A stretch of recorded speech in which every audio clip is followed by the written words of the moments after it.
Welcome to another 10 with Ken. I'm Ken Steele. From the high-tech sector to higher education, organizational leaders are all grappling with a similar challenge. How do you nurture a culture of innovation in a hierarchical environment? You can argue that it's tougher in public sector organizations, and especially in centuries-old universities, with bicameral governance and deep traditions of collegial decision-making.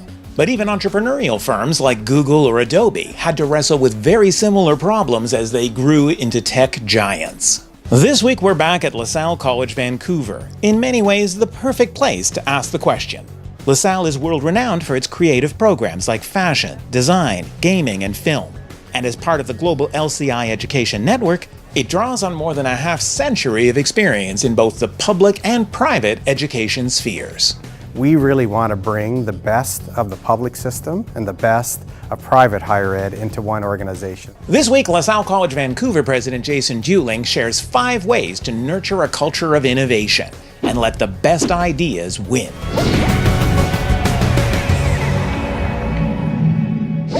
This week we're at LaSalle College Vancouver, and I'm speaking with President Jason Dewling. Jason, it's good to see you again. Thanks for having me here. It's a pleasure to have you here. Often the innovative ideas are clear in higher education around teaching and learning, around program, around delivery, but it can be difficult to roll out those changes in a culture that can be enshrined in tradition and resistant to change. Are there things leaders can do, Jason, to cultivate a culture of innovation on a campus? Well, to have the best ideas, you actually need to have a lot of ideas, which means some of those ideas aren't going to work. And higher ed by nature are risk-averse environments. And I think the ones that are going to be more innovative are going to increase their tolerance for risk. Let people make mistakes and not kill them for it. Allow people to pioneer on ideas and let them tweak it rather than get it perfect the first time. So the environment that says, let the best ideas win and cultivate people according to their talents and their strengths, I think are going to be the environments that really propel in the next 10 years. I was once fortunate to take a course at Harvard, and they talked about higher ed structures. And in that course, they talked about them being in silos, and they even joked about them being cylinders of excellence. And I think institutions that can get beyond silos and have more cross-functional teams will be very helpful because you get to see different perspectives, and people really can learn from each other's perspectives. And having fresh ideas come into an organization is important, and often cross-functional teams can achieve that.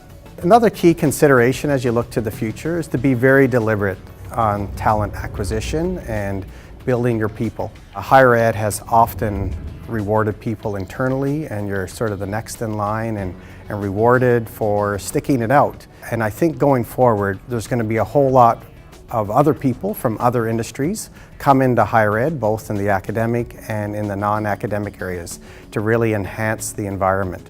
So talent acquisition and then developing your people is going to be a key competitive advantage going forward.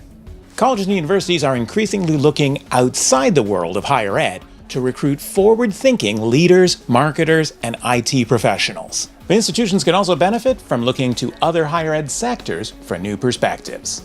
A good example is Janet Morrison, formerly a vice president at York University, who was hired last summer as the new president at Sheridan College.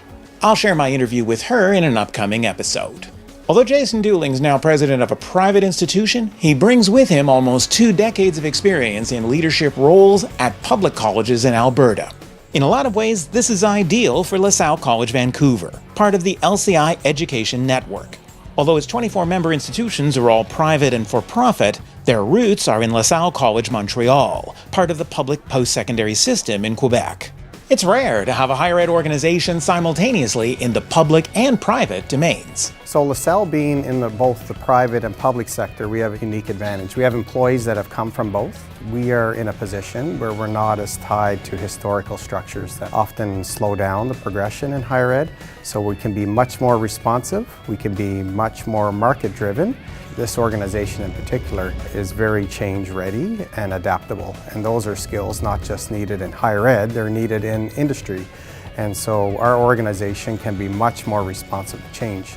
We really want to bring the best of the public system and the best of private higher ed into one organization, and that's our vision here at LaSalle College Vancouver.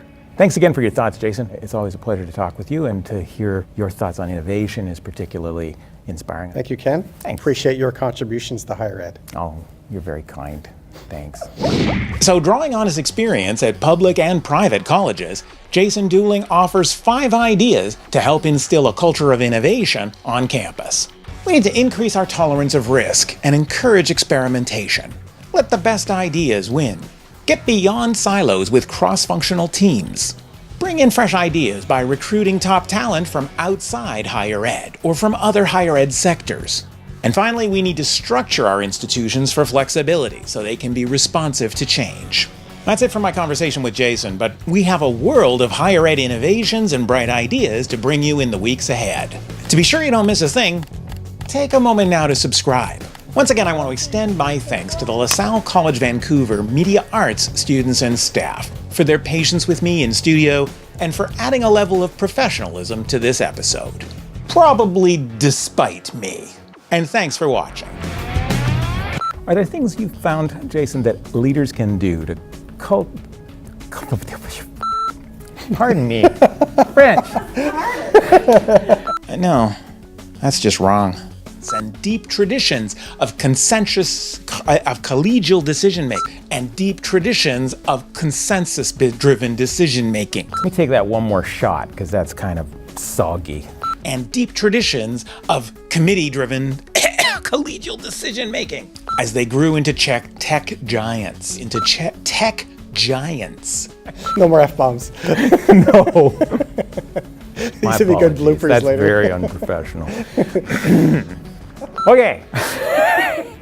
Get me off mic so I can't curse anymore.